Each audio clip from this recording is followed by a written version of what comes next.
Bon, alors,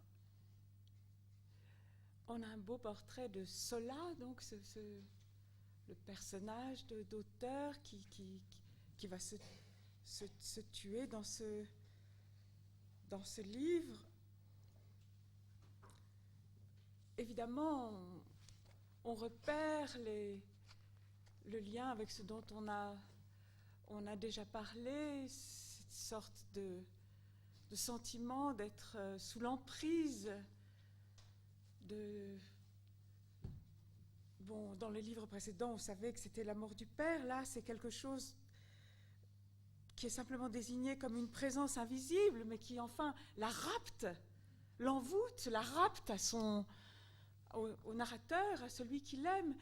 Mais au fond, c'est pas tant ça qui m'a intéressée dans ce passage, parce que, bon, ça va, j'ai l'impression qu'on comprend maintenant, mais je trouve qu'il y a quelque chose de plus surprenant. C'est cet essai de relation de Zola qu'elle accepte, cette femme, écrivain, qu'elle accepte avec un homme. Et la façon dont vous essayez, avec courage et précision, d'essayer de les définir. Est-ce que, bon, relation qui repose, si vous êtes d'accord avec, vous l'avez bien entendu, sur l'idée de contrat. Hein. Il y a des clauses, il y a un traité, le contrat, pour essayer de ne pas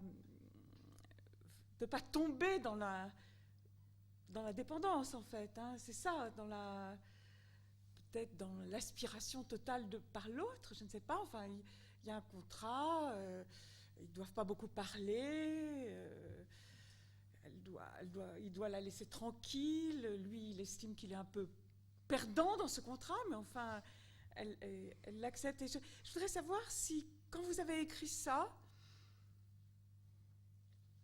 vous avez pensé à quelque chose de, comment dire, à une véracité, à dire quelque chose sur l'amour, ou si vous étiez emporté dans votre personnage. Je ne sais pas si je me fais bien comprendre, mais si la pulsion qui vous a animé pendant que vous écriviez tout ce passage-là.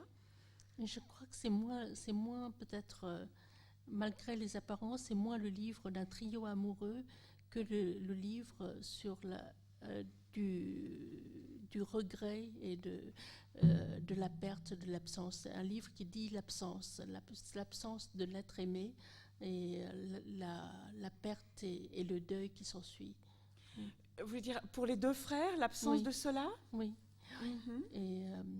Et la perte de cette femme à un moment de leur existence. Ce n'est pas le livre de la jalousie, ce n'est pas le livre du triangle amoureux, du déchirement qu'une femme peut connaître entre deux hommes, etc. C'est véritablement le livre.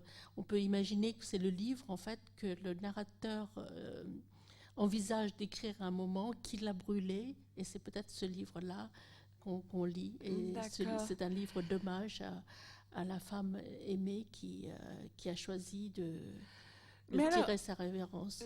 Je comprends, mais il y a quand même quelque chose d'étrange alors dans ce personnage de Zola, tel qu'elle est représentée par le regard du narrateur, puisque c'est donc un de ses deux frères qui parle, hein, qui est celui qui veut devenir écrivain. Donc bon, l'autre, lui, il voulait qu'elle lui fasse un enfant. Donc ils ont chacun un désir assez violent sur elle. Donc probablement elle essaye de se protéger. Mais lui, ce narrateur, j'ai noté des petites phrases qu'il dit sur cela et qui m'ont quand même un peu alertée. Page 74. Tout chez Zola aboutissait à un livre. Page 176. Sa chair et son sang étaient faites de la matière même de ses livres. Page 189. Le souvenir de cela n'était qu'un palimpseste. Donc c'est ce qu'il dit, sur lequel il va pouvoir, lui, il espère, pouvoir réussir à réécrire une autre histoire. J'ai été quand même intriguée par... Ce sont, c'est le narrateur qui est une sorte de... qui se définit un peu comme un écrivain un peu novice.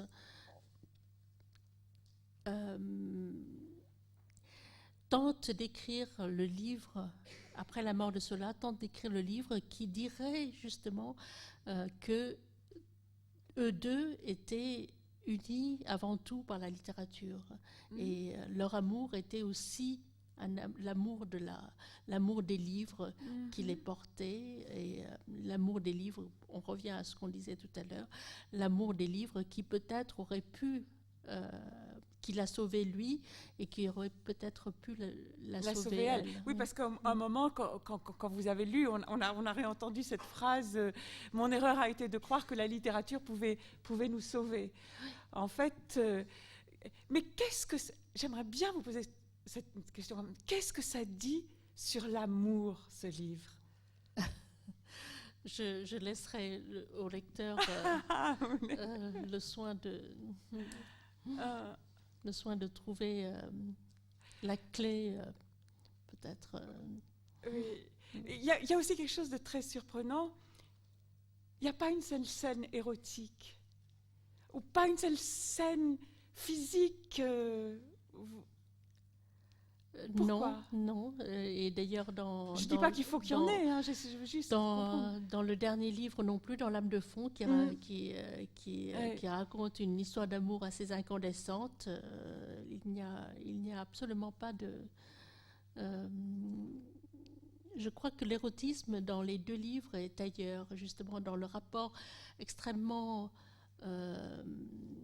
dans In Memoriam, c'est dans l'espèce d'emprise que le narrateur veut avoir sur cela, et dans son désir, peut-être dans son rêve d'une relation fusionnelle, et c'est peut-être là-dedans qu'il y a que s'exprime l'érotisme dans le livre. Parce qu'en fait, il y a quelque chose qui revient de façon assez obsédante chez vous, qu'on a trouvé, donc une chose dont on n'a pas parlé dans Lettres mortes. En fait, elle s'adresse à Sirius, qui est comme qui est un personnage extrêmement bienfaisant et tendre avec elle, la narratrice, et elle lui parle d'une relation qu'elle a avec un autre homme qui s'appelle Morgue, donc bon, on comprend tout de suite ce que ça veut dire, et qui la détruit et qui l'abîme, mais en fait, elle est comme envoûtée par lui, elle est prisonnière de cette relation qu'elle a avec lui. Et peut-être on pourrait dire alors que là, dans ce livre-là, dans In Memoriam, il y a laissé aussi... Parce que d'abord, Zola a eu ce même type de relation avec un autre homme, avant de l'avoir avec le narrateur. Hein. Elle parle d'un homme marié. Et il y aurait laissé de reprendre de la part d'un homme vis-à-vis d'une femme ce type de relation extrêmement possessive, mais d'y trouver quelque chose de plus positif. Il y aurait eu ça chez vous, comme désir chez vous, ou j'invente? Peut-être, oui. Oui. C'est ma lecture. C'est mon droit de lecteur. Oui. D'accord. Ben, peut-être qu'on peut pas passer à L'âme de fond alors, parce que L'âme de fond, c'est le dernier livre de Linda Lay qui est sorti donc à cette rentrée, qui a eu beaucoup d'échos dans la presse, que vous avez peut-être lu. Je ne sais pas. Oui. Oui, il faut que je le situe en 2 mots. Peut-être. Bon, et puis c'est un livre qui a fait son chemin, qui était sur la dernière liste du Goncourt, qui continue à être lu et qui a eu une presse absolument très belle, à juste titre. Comment vous voulez le raconter? Je crois que c'est un livre qui raconte les vies d'un mort. Parce que c'est le portrait d'un homme qui vient de mourir, et ce portrait est fait par 3 femmes, deux femmes et une jeune fille, et ces trois femmes ont compté dans sa vie, et lui-même se livre à un examen de conscience, et donc parle, lui, il nous parle d'outre-tombe. Et la première phrase, d'ailleurs, dit tout de suite, donne tout de suite le ton. Il dit je n'ai jamais été bavard de mon vivant. Maintenant que je suis dans un cercueil, j'ai toute l'attitude de soliloquer. À partir de là, donc, il raconte les événements qui se sont produits pendant la dernière année de son existence. Il faut dire qu'il est un exilé qui vit en France depuis son adolescence.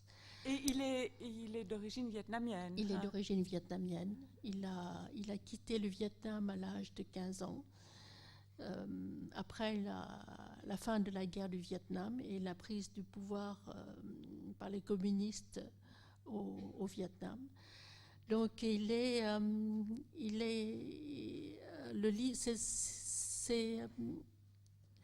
c'est aussi peut-être le livre. C'est le livre de l'amour incestueux, c'est le livre aussi peut-être de la débâcle de certaines illusions.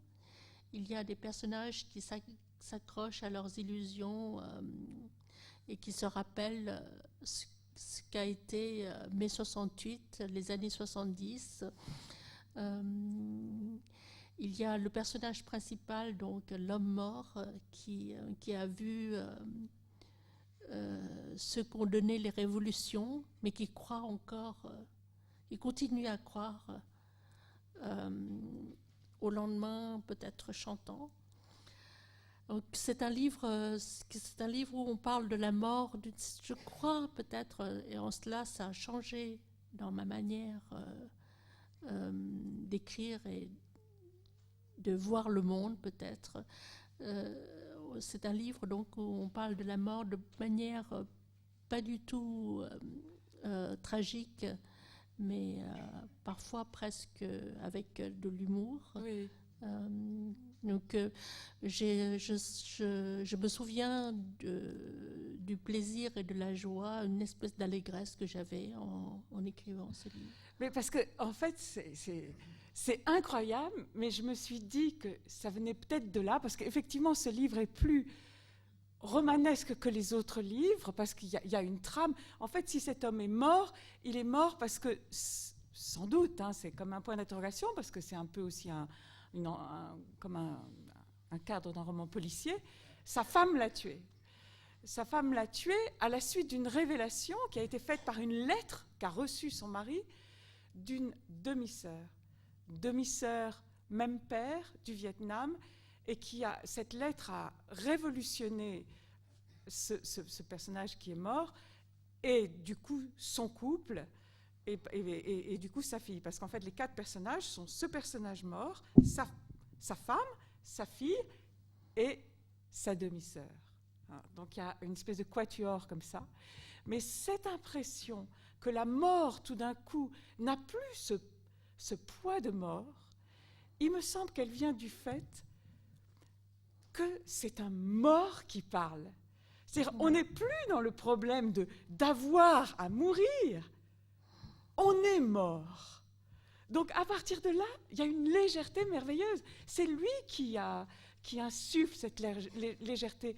Plus qu'Oulma, je trouve. Plus que la femme qui est prise dans sa cette espèce de culpabilité d'avoir tué son mari et en même temps d'essayer de se justifier. Et la demi-sœur qui arrive comme une force. La demi-sœur, c'est en fait la lame de fond. C'est elle qui comme justement Van voulait nier tout son biographique, elle arrive avec la biographie, elle arrive avec « je suis ta sœur vietnamienne, je suis ton passé, je suis ton jumeau, je suis comme toi ».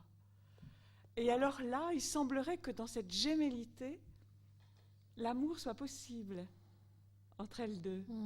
Hein? Oui. Mais dans In Memoriam, déjà, il y avait le rêve de trouver son alter ego en l'autre. Mais dans In Memoriam, il y avait un échec. La tentative de trouver l'alter ego n'aboutit pas. Oui. Tandis que là, en fait, il y a quelque chose d'assez habile et étrange, c'est que finalement, la mort a lieu, elle a lieu par l'intermédiaire de quelqu'un d'autre qui finalement tue par amour parce que la jalousie l'emporte et donc elle va aller écraser son mari. Ce qui fait que nous, lecteurs, on est pris dans une construction ludique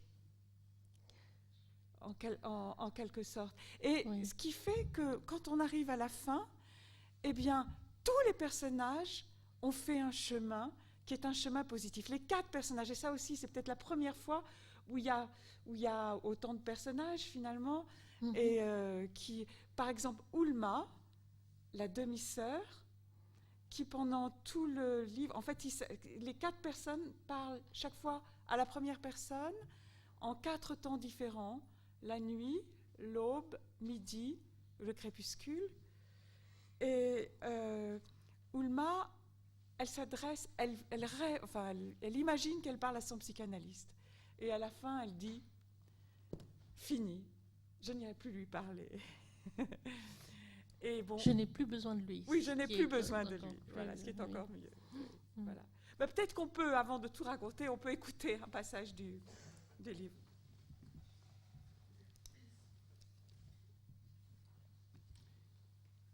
J'étais un habitant de l'ancienne Indochine venu à Paris. Alors, c'est l'homme mort qui parle, Van. Excusez-moi.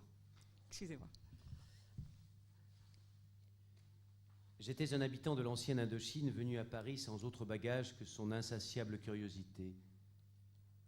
Je n'avais pas de sentiment d'infériorité. Je n'enviais pas les gosses de riches. Au tout début, oui, ma gaucherie sautait aux yeux. Je me gardais d'attirer l'attention. Je n'avais pas d'amis au lycée où j'étais. Je ne me mêlais pas aux groupes qui se formaient. Je ne participais pas aux matchs de basketball qui mettaient les sportifs face à face. Je ne parlais à personne sans faire le fier.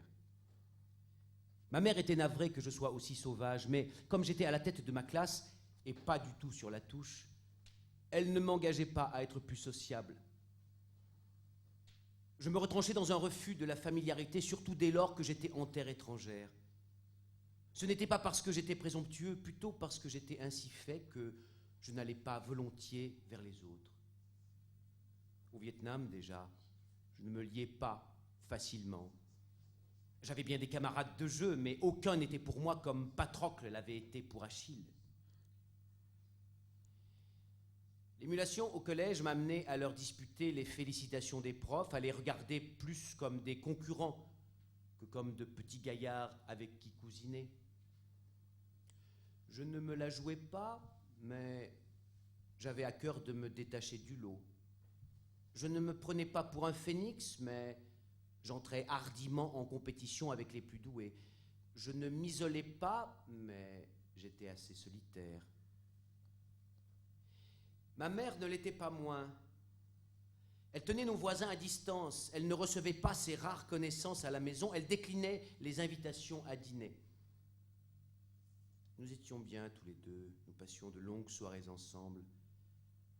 Quand j'avais 7-8 ans, elle me faisait réciter mes leçons. Nous cherchions dans le Larousse la signification de termes argotiques.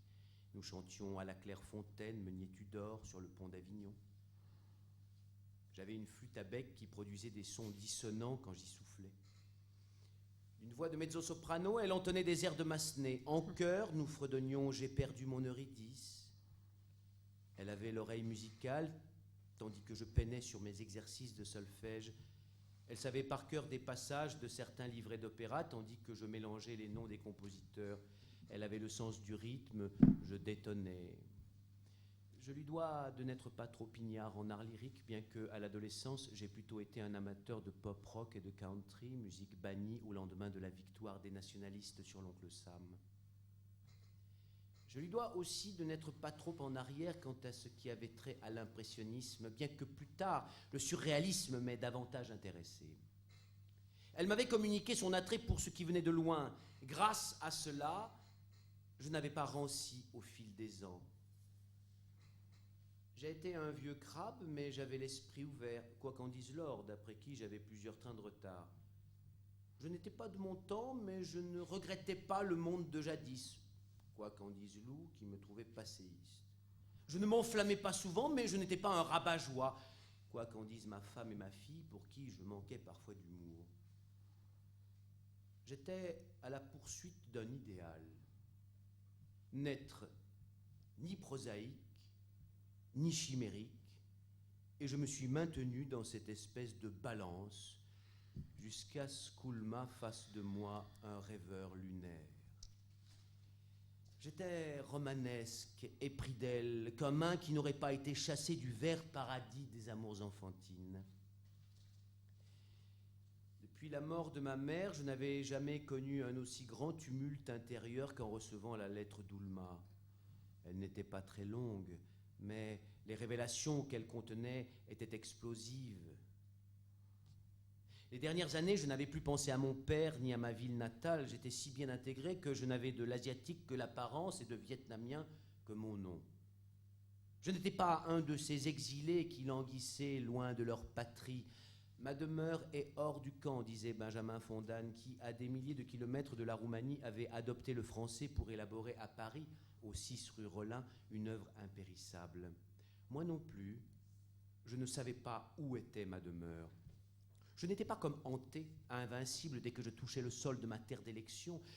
Je ne nouais pas de lien avec ceux qui venaient du même pays que moi. Oulma était pareillement dans un entre-deux qui rendait problématique tout acclimatement. Eurasienne, descendant d'un immigré turc, elle était l'incarnation du métissage qui donnait des enfants splendides mais parfois inadaptés. Elle était d'autant moins sûre d'elle qu'elle avait une mère peu secourable, inconsciente de son entourage. Elle serait restée sur le carreau si elle n'avait eu ce qu'elle nommait des transfusions de culture. Les livres lui tenaient lieu d'euphorisant. Elle était, comme moi, une lectrice vorace. Ce n'était pas notre seul trait commun. Nous avions tous deux un tenace ressentiment contre celui qui n'avait pas rempli son rôle de père. Le temps avait quelque peu cicatrisé cette vieille blessure chez moi, mais pas chez elle. Elle gardait de l'aigreur à l'égard de l'amant de sa mère, assez désinvolte pour la mettre enceinte et sans laver les mains. Dans sa lettre, elle n'avait pas épanché son fiel. Elle ne disait rien qui puisse me faire bondir, juste que pendant des années, elle avait presque renoncé à m'écrire, tant elle avait scrupule à franchir le pas. Qu'est-ce qui l'avait poussée, en fin de compte, à me révéler que j'étais son demi-frère? La décision n'allait pas de soi. Elle ne l'avait prise qu'après 1000 délibérations.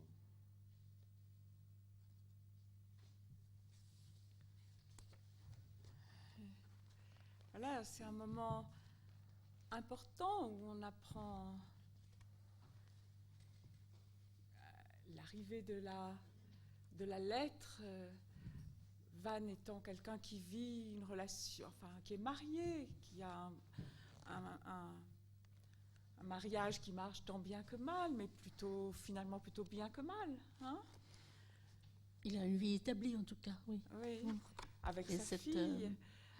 Et tout au long de ses monologues, il insiste bien sur le fait qu'il a mis un trait sur sa biographie, qu'il est extrêmement intégré, bien qu'il dise là, entre deux, on va revenir à ce terme qui est très intéressant. Et donc Oulma arrive pour faire exploser tout ça, comme ça l'est dit ici. Mais au fond, quelle est la leçon à tirer du livre? Est-ce qu'il faut qu'il y ait une leçon à tirer d'un livre? Simplement parce qu'il y a ça. Qu'est-ce qui l'avait poussé, en fin de compte, à me révéler qu'elle était ma demi-sœur? C'est-à-dire qu'Oulma, elle a entre les mains le pouvoir, comme ça, de faire avancer le destin en disant « je suis ta demi-sœur », en ne le disant pas. Elle le fait. Et est-ce qu'elle a bien fait ou pas? Puisque vous posez la question sans donner de réponse. Hein. La décision n'allait pas de soi. Elle ne l'avait prise qu'après 1000 délibérations. Oui, mais je crois que ce n'est pas, comment dire, ce n'est pas le nœud dans le livre. Euh, c'est vrai, ce que vous aviez dit tout à l'heure, qu'en fait, tout le livre tourne plutôt autour ce n'est pas le suspense, à savoir qu'est-ce qu'on va apprendre sur les relations entre ces deux personnages, le personnage principal qui vient de mourir et cette jeune femme mystérieuse qui arrive avec sa lettre. Le suspense n'est pas là. C'est le livre, vous avez dit tout à l'heure, c'est le livre de l'entre-deux. Tous ces personnages sont dans un entre-deux. Tous ces personnages sont dans une position ambiguë, et tous ces personnages, y compris la femme de Van qui vient de Bretagne et qui n'a jamais quitté son pays et qui vient d'une famille très enracinée dans le terroir, c'est un personnage qui se sent d'une certaine manière dans une espèce d'exil intérieur. Et ce sont tous des personnages qui sont en rupture avec le monde tel qu'il est, tel qu'il évolue. Et c'est le livre, en fait, de tous les exils, quels qu'ils soient. Et là, encore une fois, même quand on est comme Lou, un personnage finalement assez positif, c'est un personnage qui, à travers les événements du livre, se découvre d'une certaine manière totalement, pour reprendre un mot dans l'extrait lu, inadapté. Mais je crois, enfin, c'est vrai que ce mot, pardon pour ce mot leçon, il sonne mal. J'ose pas employer le mot message non plus, mais il me semble que c'est effectivement là le mot très important, c'est l'entre-deux ou l'inadaptation. On voit le chemin qui est fait là entre...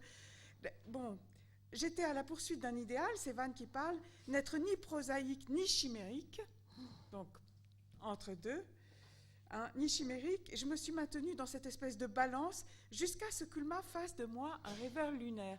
Alors, il y a peut-être eu ce qui a finalement provoqué la mort, il y a peut-être eu tout d'un coup ce désir de sortir de l'entre-deux, et il ne faudrait absolument pas, je ne sais pas. En tout cas, on en revient à ça. Moi non plus, je ne savais pas où était ma demeure.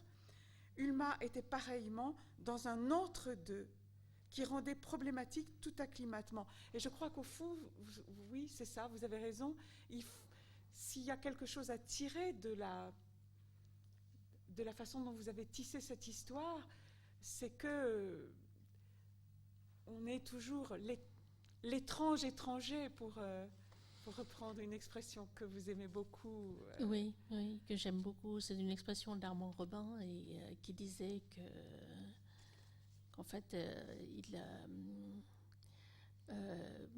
il voulait le visa pour connaître le cœur de l'homme. Il le voulait en 30 langues, en 30 sciences. Et Armand Robin était un poète qui a passé aussi toute sa vie à traduire d'autres poètes, et donc il a été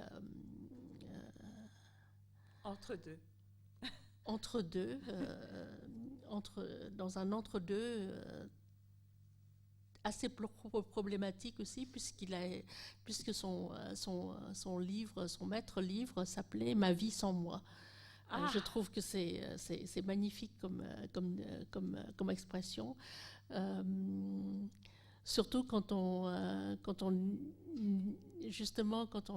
essaie de ne pas trop confondre l'homme et l'œuvre.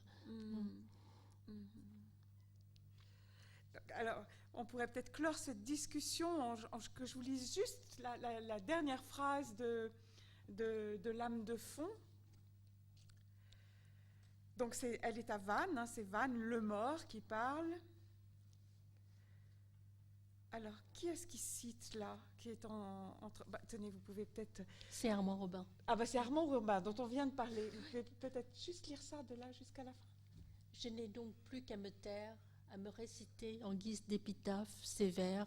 Je veux jusqu'à ma tombe qu'on me calomnie, je veux qu'après ma tombe encore on me nie, ou à me persuader que je n'errerai pas aux enfers, comme un damné toujours perdu entre l'Orient et l'Occident.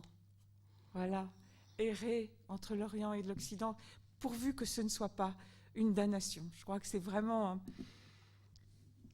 une façon de vous rendre hommage. Enfin, il me semble qu'il y a quelque chose là qui vous est très personnel. Je crois qu'il y a un avantage aussi parfois d'être dans une position ambiguë et que cet entre-deux, ce n'est pas le pis-aller ou le faute de mieux. Ça peut être un choix, un chemin à prendre.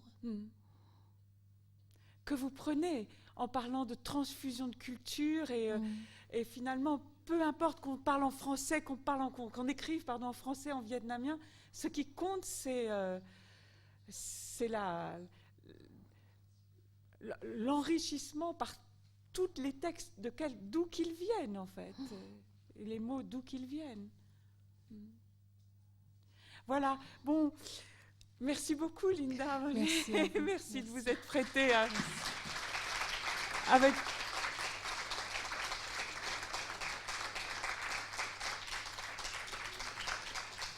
On a encore quelques minutes avant que Linda vous dédicace les livres, si vous voulez, qui sont là-bas derrière. Si vous avez des questions à poser, elles sont les bienvenues. Oui.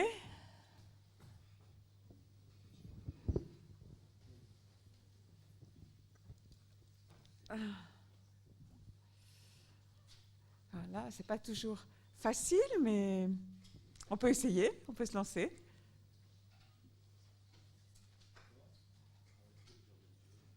Comment ? Oui. Philippe Barbet, je suis professeur de lettres à Maris-Bastier. Je voulais remercier Linda Lay parce que elle a redonné à mes étudiants l'envie de lire. Oh. Alors c'est merveilleux parce que là, il y a 3 étudiants qui sont là, qui sont venus. Il y a Agathe Château, par exemple, là, qui est là. Je vais lui donner la parole. Bonsoir. Bonsoir. Nous sommes en BTS Communication Industrie Graphique. Donc on a été jury au prix Goncourt. Donc on a beaucoup travaillé sur votre livre et qui nous a amené à un débat où on a tous fait une dissertation et c'est vrai que moi j'ai beaucoup aimé le fait le vocabulaire qui changeait en fonction des personnages. Il y a beaucoup de choses qui m'ont ramené à moi-même, où je me suis posé des questions aussi sur moi, sur ce qui m'entoure, c'est quelque chose qui est assez personnel en fait. Et donc, voilà, merci. Parce que, moi, en tout cas, ça m'a redonné. Je lisais beaucoup avant, j'avais arrêté, et là, c'est vrai que je me replonge dans la lecture, et c'est d'une part grâce à vous et grâce à votre livre. Merci.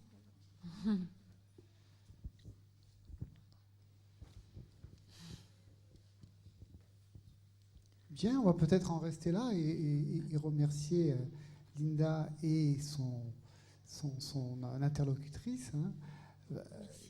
Moi, ce qui m'a semblé très intéressant, c'est que cette soirée s'est construite aussi beaucoup en demi-teinte, en réponse subtile et discrète, et le tout créant un personnage, effectivement, qu'on a tout à fait envie de connaître et de connaître encore plus. Donc merci, et merci aussi à Philippe pour cette soirée.